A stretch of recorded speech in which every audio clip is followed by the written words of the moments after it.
मतलब आज तीसरी बार मैं दोबारा से सर्विस सेंटर पे आया हूँ। वो मेरा जो इशू था। Just receive my bike after the service नहीं, बेसिकली मैंने रनिंग उस इशू में डाल के आया था। इशू क्या था मैं बता देता हूँ जब तक रिजॉल्व नहीं। ये इको देख रहे हैं आपको, एक तो रुक जाओ, ये इको देख रहे हो, ये जो इको आता है ये आइडियल आरपीएम पे यहाँ पे शो करता है, जो मेरे में शो नहीं हो रहा है एंड अभी तक भी नहीं हो रहा है। तो मैं एक बार ज़रा ऊपर चला जाऊँ तब मैं आपको बताता हूँ इसमें क्या इशू है। अभी तो ये दे करके चले गए ऐसे ही, बस इसका कर दिया इन्होंने, धो दिया एंड धोने के बाद वो कर दिया है, क्या कहते हैं, टैपेट देखता हूँ अभी सेट हुआ नहीं हुआ है। अभी गोप्रो पे स्विच करता हूँ, उसके बाद बात करूँगा मैं आपसे। Yes guys, I am on the bike now. अब बात कर लेते हैं क्या इशू है बाइक में।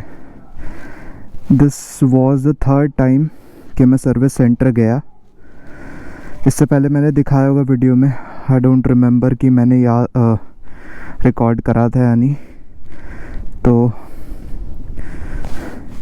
मैं बाइक छोड़ के सबसे पहले मैं सर्विस मैंने कराई थी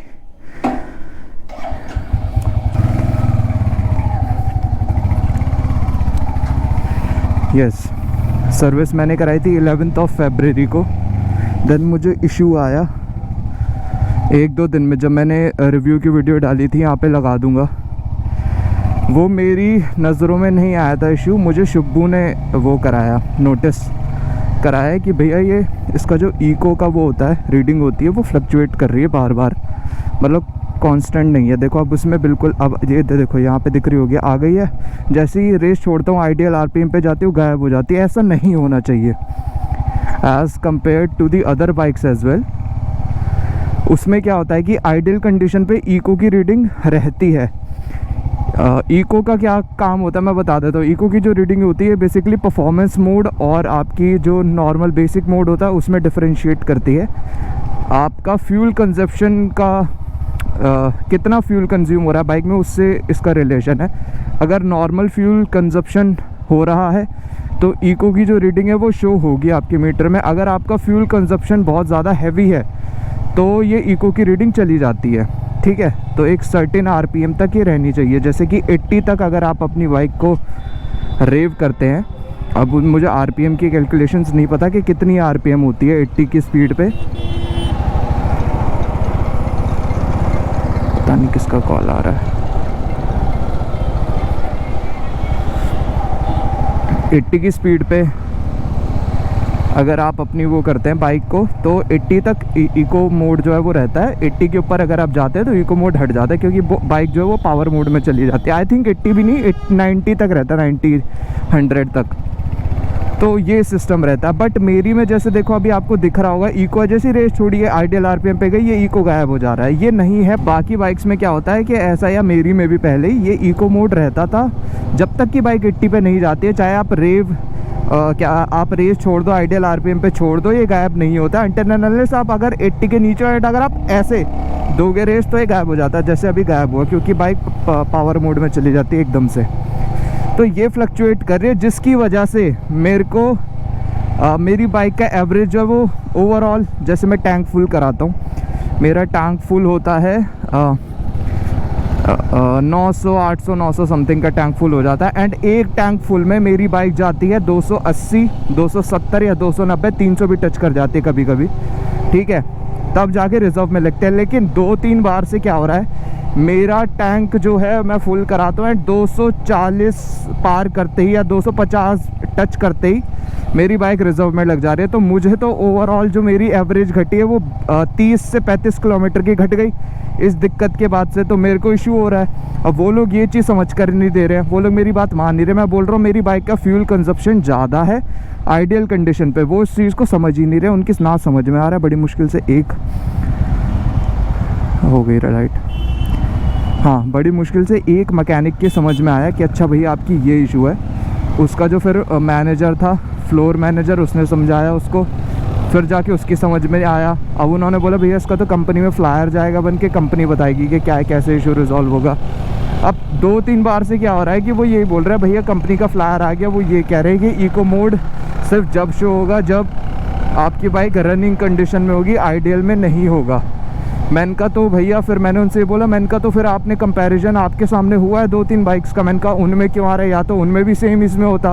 मैंने कहा एक में डिफरेंट आ रहा है, एक में डिफरेंट आ रहा है, इसका मतलब इशू है ना किसी में, तो या तो उनकी में इशू है या मेरी में इशू है। तो मैंने कहा मेरे को उसे रिजॉल्व करके दो। अब वो भाई कुछ इसमें सॉल्यूशन नहीं करके दे रहे हैं मुझे। मैं बहुत ज़्यादा परेशान हो चुका हूँ इस चीज़ को लेकर के, क्योंकि उनको समझ में ही नहीं आ रहा है। मैं उनको बोल रहा हूँ भाई मेरी बाइक का फ्यूल कंजप्शन ज़्यादा है, आइडियल कंडीशन में इसका फ्यूल कंजप्शन को वो करो, क्योंकि इको की जहाँ से भी जितना मुझे समझ में आया है, जहाँ पे भी ये सेंसर लगा हुआ है जो बता रहा है कि फ्यूल कंज्यूम कितना हो रहा है, वो आई थिंक ECU में होगा या थ्रॉटल बॉडी में होगा।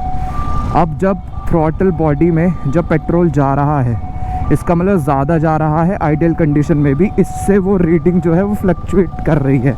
मतलब वो रीडिंग वहाँ पे इको की शो नहीं आ रही, क्योंकि आइडियल में भी थ्रॉटल बॉडी में ECU में कहीं पे भी फ्यूल ज़्यादा जा रहा है। तो मैं अब उनको क्या करना चाहिए कि इसका जो फ्यूल जहाँ जिस तरीके से ज़्यादा जा रहा है उसको कम करना चाहिए। अब वो कैसे जा रहा है वो तो ये टेक्निकली बताएंगे, बट शायद से एक स्क्रू होता है थ्रॉटल बॉडी में जिसको आगे पीछे करा जाता है, जिससे रेस ज़्यादा कम होती है। जितना मैंने समझा अब तक स्कूटी में भी यही सिस्टम होता है। मैंने जितनी वीडियोस देखी हैं अब तक, मैं बहुत दिन से रिसर्च कर रहा हूँ इस चीज़ पे, तो अगर ये उस चीज़ को छेड़ेंगे तो आई थिंक शायद से आइडियल कंडीशन पे RPM कम ज़्यादा होगा एंड उससे रीडिंग ठीक हो सकती है। बट ये मेरी बात समझ नहीं रहे। तो अब गाइज़ ये एक इशू है, बहुत मेजर इशू है मेरे लिए, क्योंकि भाई मेरा तो भाई 30-35 किलोमीटर ओवरऑल बहुत ज़्यादा डिफरेंस होता है। ठीक है, बहुत ज़्यादा बड़ा डिफरेंस है। अगर 5-6 किलोमीटर की बात होती, 2-3 किलोमीटर की, तो इंसान एक बार को झेल जाता है कि चलो ज़्यादा नहीं है, लेकिन 30-35 किलोमीटर ओवरऑल में बहुत बड़ा डिफरेंस है। एंड मैं बहुत ज़्यादा मेंटली डिस्टर्ब हूँ इस चीज़ को लेकर के। मैं बहुत खुश था जब से मैंने बाइक ली थी, मैं एवरेज को लेकर के बहुत खुश था कि भाई मेरी बाइक बहुत सही एवरेज देती है, even in the city as well.